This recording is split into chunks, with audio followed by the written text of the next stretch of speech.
I'm gonna be making a Kydex sheath for this knife. I have a customer that absolutely loves this blade. They want a Kydex sheath for it, and it's a really simple process, but there's a lot of steps to it, and I hope that this video will kind of help you figure out all of those little steps.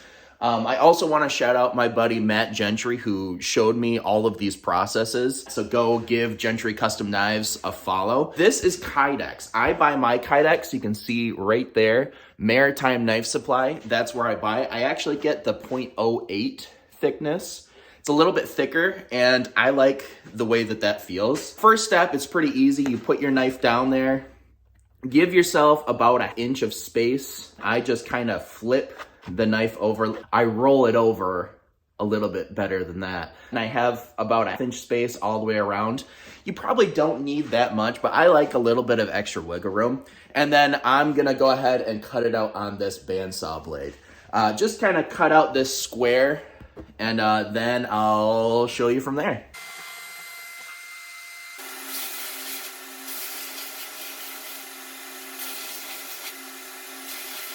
So you can see all of these edges are now super flat, and there's none of that little disgusting fringe on there.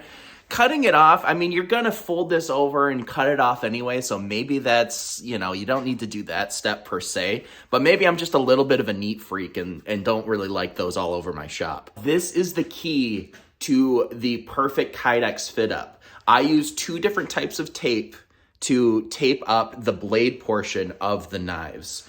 I first put down this pink or purple, whatever color you think that is, this pink 3M painter's tape. This is like a weak adhesive version of painter's tape. And this is what I find goes on and comes off of your blade super, super easy without leaving too much residue on your blade itself. That residue can kind of, you know, mess up the finish you have on your blade, and that's awful. So I do 1 layer of this pink 3M tape, and then I do 1 layer of standard duct tape over top of that. When I put on that painter's tape, basically you're just trying to cover all of the surfaces with a nice flat surface of that painter's tape. If you have any sort of wrinkles, you don't want that. That'll show in the Kydex when it forms. You just want to make sure that all of the surfaces are covered and super, super flat. And then I just use a knife to kind of score away the edges, make it super simple to tear all of that off.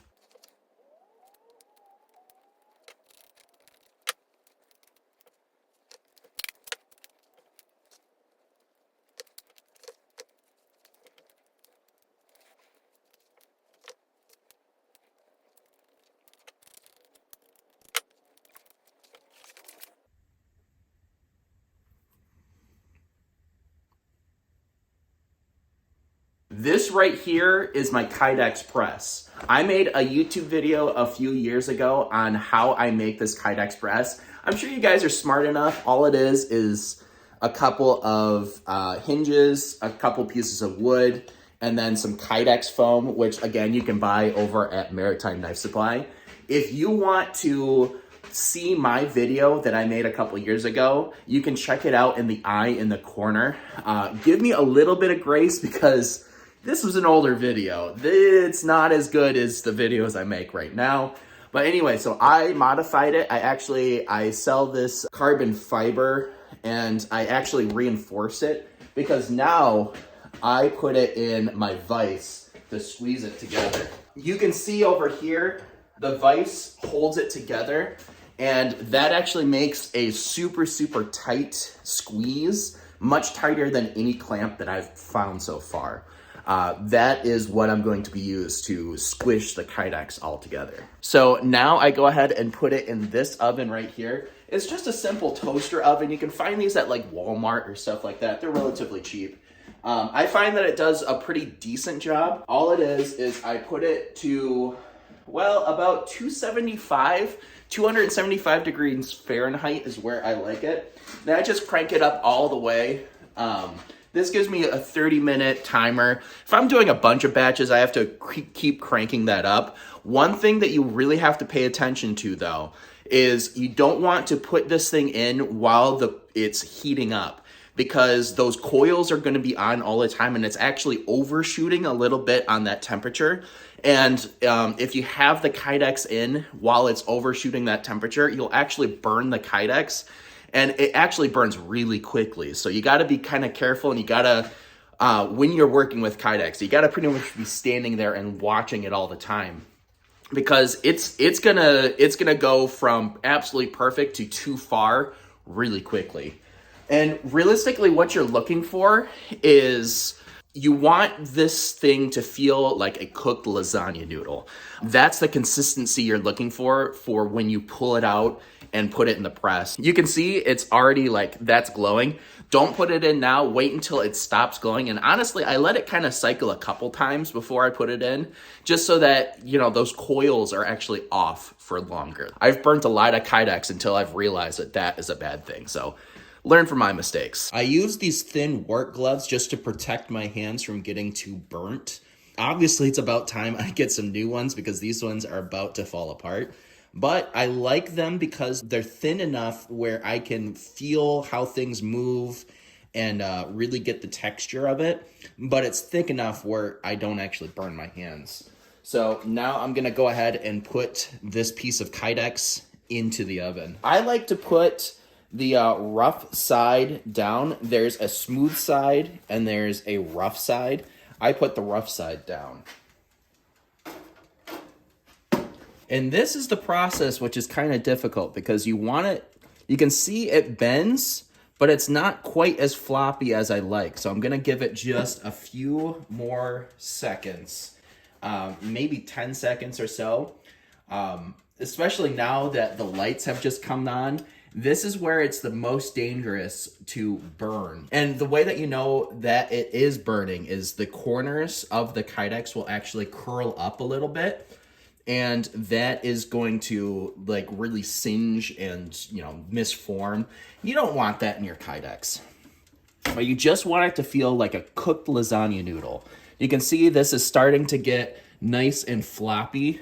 That's getting very, very close. This right here is where the magic happens. So now that the Kydex is nice and soft, I want to fold it around the knife like a taco. You're gonna put the fold at the spine side of the knife, and basically you're going to put the Kydex down right here. You're gonna push it down in, and you just want to add even pressure forward and backwards. So you have to kind of maneuver it a little bit as you're putting it in. You just have to be careful, and you're probably going to ruin a couple, and that's okay because that's your learning process. So yeah, let's go ahead and give this thing a shot.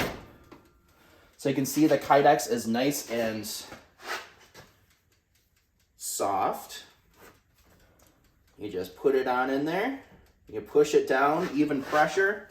You gotta move a little bit quick. And now's the time where I just crank this thing down super hard. So you can see this press really squeezes it down. The vise really adds a lot of pressure, and it is squeezed right there in the middle. It's gonna have a little bit of curl because you can see there's a little bit of an angle on that. If you want it to be a little bit better, I would suggest actually putting the hinges back here on the back, because then you're having even pressure all the way through instead of having this one flat and this one on an angle. You'll see how that makes a difference here in a little bit.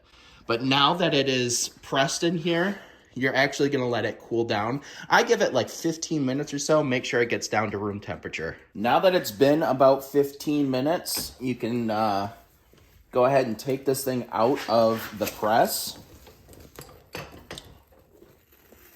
Ooh. And that is a good press. You can see it is super, super tight all the way around the blade. There's still just a little bit of give. It's still a little bit warm. My press does this little curl because of that angle I was showing you. But that's why I add so much around it, because I will end up just cutting all of that curl off. If you make your press better than mine, then maybe you won't have that issue. Next, I'm going to go over to the bandsaw, and I'm going to give myself, again, about a inch of space all the way around, maybe even a little bit more than an inch. And then I'm gonna show you, I do basically a line that comes up to the little finger choil up here, and then away on an angle so that I can leave space for the little thumb ramp thing that we're gonna make. This is roughly what you're looking for. You have plenty of space around here to put in some rivets, and this little angle here is going to be shaved away mostly on the belt grinder, and then we're gonna have all of this space up here to turn into a nice tall ramp so that we can push off with our thumb when we're deploying the blade. I start with a 60 grit because I think that it removes a lot of material without going too fast. And I do this area on the Kydex sheath first. So I do 60 grit, 120 grit. I now like to break the corners a little bit to round this over on the 220. Instead of coming in super flat like this, I just angle it a little bit like this and go over it, and then angle it a little bit like this and go over it. Super simple. You don't have to take off too much because when you get over to the Scotch-Brite, you're going to round it completely over. And then a Scotch-Brite belt, I do the fine and then the ultra fine. That finish right there is so much better.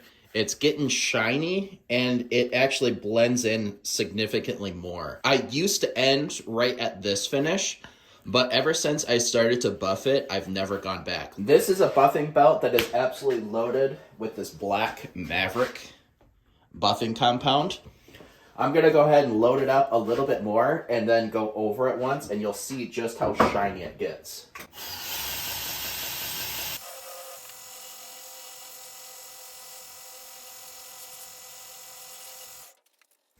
Man, that feels like glass.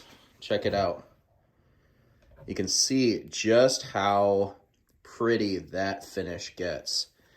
It's so much more pretty than if you were to just leave it at that Scotch-Brite finish. Now we've got the edge finish all the way around.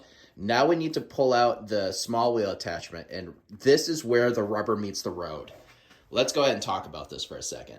The inside of the Kydex sheath is where you get your tension for your blades. You have to be super, super careful with the small wheel attachment to not grind too far into this area right here.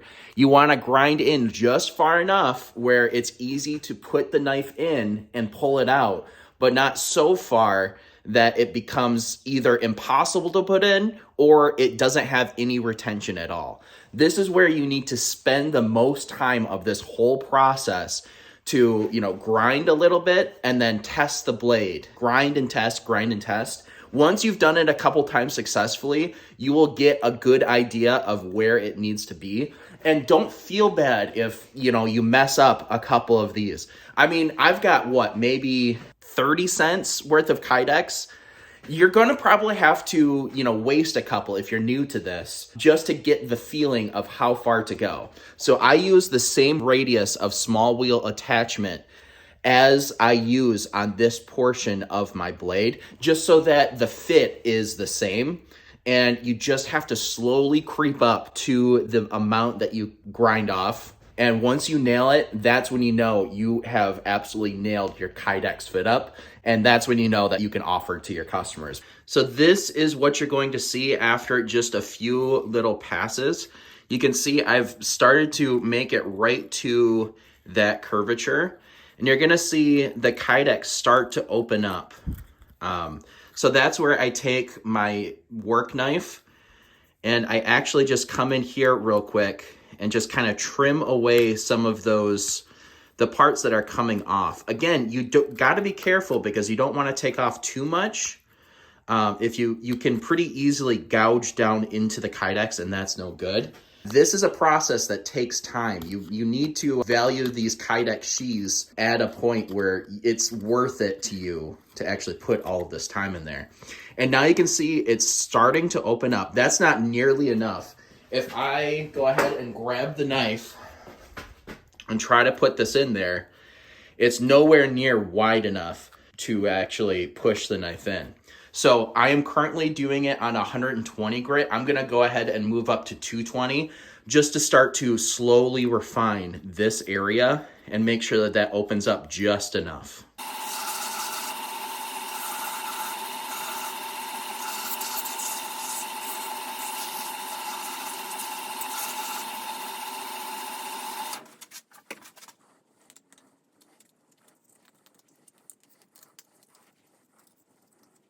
You can see it's opened up a significant amount more. There's a lot more gap there. Let's go ahead and see how the knife fits in. Make sure you keep the tape on your blade through this whole process. Otherwise, you're going to scratch the ever-loving crap out of your knife. So it's still pretty stiff, but it is now able to go in and come out. That is key. So just barely being able to fit in and come out is what we're looking for. You can already see on the blade, on the tape, where it's scratching up, those two lines. So now I'm going to do just a little bit more refinement on this inside edge. And so we're gonna stay on the 220, and then we're gonna go up to the two Scotch-Brite belts and the buffing belt. Now that I have it so that it clicks both in and out, listen. That is a good sign. But as you can see in here, there is a lot of crap that fell down into the Kydex sheath. If you leave that in there, it will actually scratch up the blade. So I use my air compressor to kind of blow all that stuff out. Sometimes if it's really bad, I'll actually take it inside and I'll wash this with water. I'll use a hose and spray it with some high pressure and then dry it all out. This one isn't so bad, so I'm just gonna use my air compressor. This is kind of a pain in the butt because you have to kind of like open it up and then squish your thumb down in there. There'll be little pieces like this guy that comes out. You can probably fish out a couple more.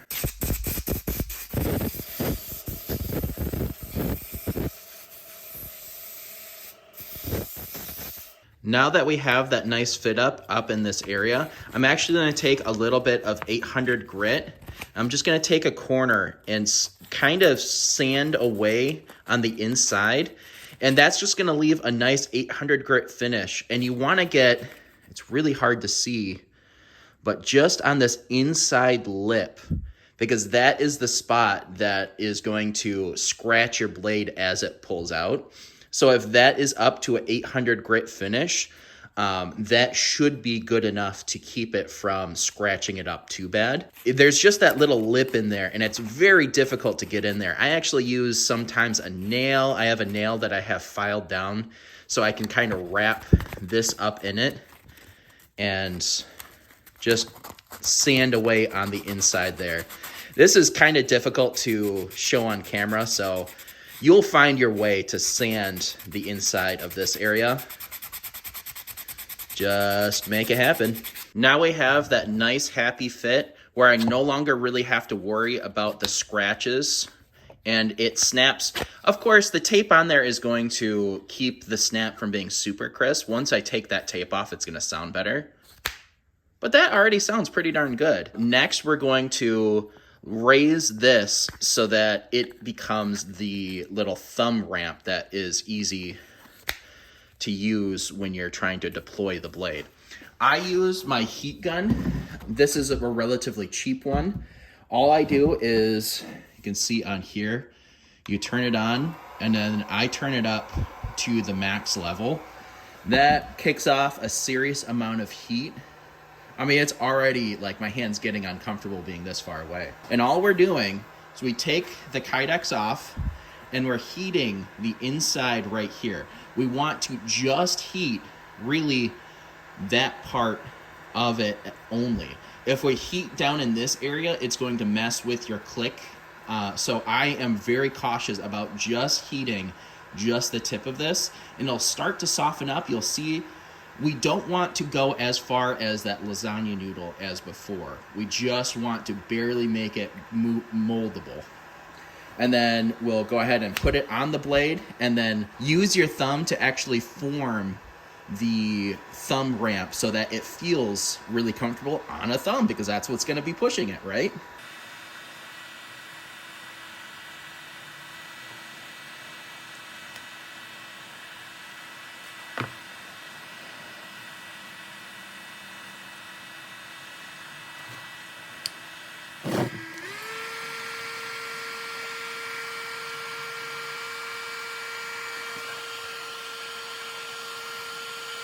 So after that, you can see we have a nice thumb ramp that is relatively pronounced, and it actually forms around your thumb. Makes that super comfy to pull that out and snap it back together. So yeah, next we're going to lay out the rivets across the side. And one of the things that you need to pay attention when you're fitting this up is to squeeze right here and feel how it snaps open and close. It will make it snap a little bit more hard, because when you're doing it right now, you can see it opens up see how much it's just barely opening up. When that rivet's there, it's going to be more difficult because it's a smaller area that is opening up. You see that? So I'm going to go ahead and get my pocket clip, and then you can lay out your areas where you're going to put the rivets. I personally prefer on these smaller knives to use the slim 2.2 Alti clip. This is a great little pocket clip. It's relatively small, and it has a lot of really good retention on your pocket. But as you can see, it's a very small area between the rivets. So you have to be really conscious about, first of all, lining up. You have to imagine where the pocket's going to be, because you have to line this up. And then I'll find my spot, and then I'll use a Sharpie, and I'll put a little dot in this spot. Again, not all the way. And then this spot. So you can see there's room for the rivet on either side. I'm not going all the way up in that corner. I'm just leaving a little bit of extra room. So you can leave it with just two, but I like to give the customer a little bit of grace. So if they want it a little bit higher or a little bit lower, they can do that. So I'm going to go ahead and do another one. I'm going to line her up, do another one lower, and then another one higher, in case they want a super deep pocket clip. There we go. So I'll do there, there, there, and there. And to put those rivets in, I'm going to use these black rivets. Again, you can find at Maritime Knife Supply. Same with these Alti clips. You can get these at Maritime as well. But these are 1/4 inch rivets. That's just my own personal preference. And actually, I think you need 1/4 inch rivets to go with these. So 1/4 inch rivets. I'm going to use a center punch to center punch all of these. You have to go super light with that center punch. You don't actually want to push it all the way through. So don't go hauling off and smack that center punch. We've got the center punch on all of those, and I did little micro adjustments just to try to keep it a little bit more in the center. Now I'm going to go over to the drill press and use an F-size drill bit. That gives you just a little bit of extra space. You don't want to use a 1/4 inch drill bit on 1/4 inch rivets, because then they won't fit in. So you actually need an F size. That is a letter size bit that is perfect for 1/4 inch. The one downside to doing this drill bit, which, I mean, there's no other way to do it, but I'm sure you guys can see there's a lot of crud that gets built up, especially on the inside there. So I go ahead and take a knife and actually cut all that away the best I can. You don't want any of that in your rivet. So I'm gonna go ahead and spend a little bit of time off camera and cut all that away. Now for the most riveting part of this whole process, you gotta put in the rivets. I'm very intentional about what side I put the rivet side, because this side is kind of the pretty spot, and then this side is going to get smushed down and isn't gonna look quite as good. If this is a right-handed person and this goes into a right front pocket, This is the side that is going to be covered by the clip. So I put the ugly side on the spot that's gonna get covered. Let's go ahead and rivet these down. You have to be really careful about how you rivet these on. You have to go straight down, and you're not smacking super hard. It's just little taps. And I actually get down and watch it as it squishes out, because you can move this around to hit the spots that aren't going the way that you like it.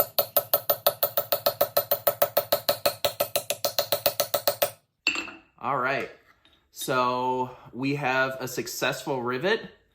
We're not going super flat with it. We're just giving just enough where it's squeezing and it's not gonna come apart.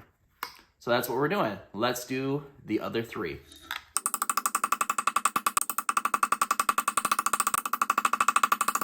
I am still able to close it really easy and open it really easy. So that means that this rivet didn't over tighten, which can happen sometimes. That just means you have to come back and, you know, carve away a little bit more on this inside.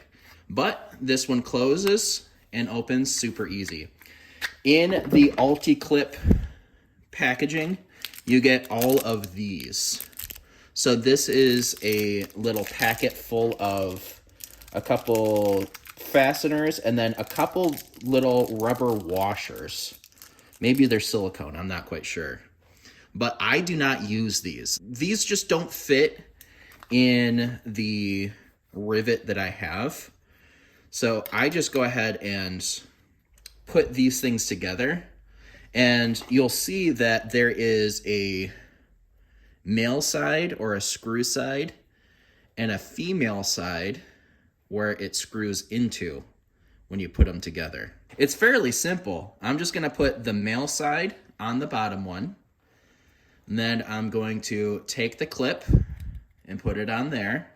Then I'm just going to finger tighten the female side on top of the male. Just finger tight. We're not going for much more than that. I can already kind of hear you guys in the comments making fun of me for the wording there. There's double entendres in there for sure. Just doing it again for the other one. Kind of a little finicky at this point, but hey, that's okay.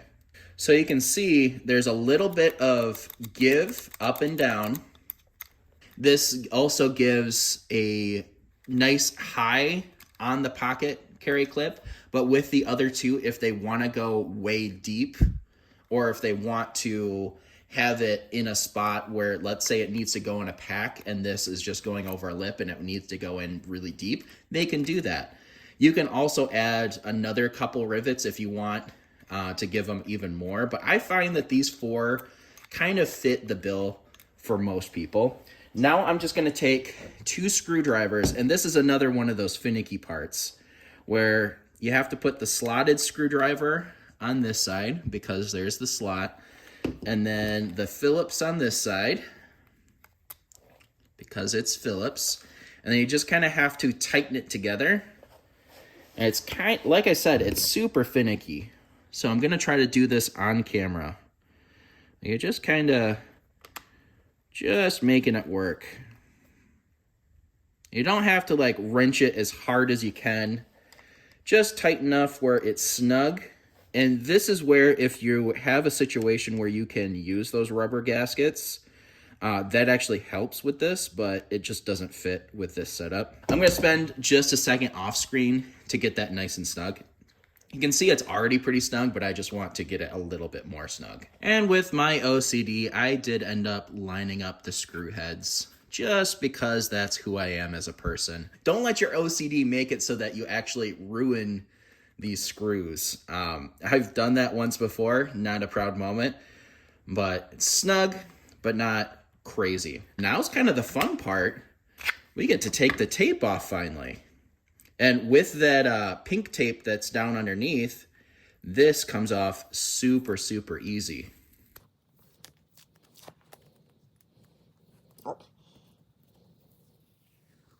I'll use a little bit of acetone to clean it up real quick. Just a little bit. You don't need to use a lot here.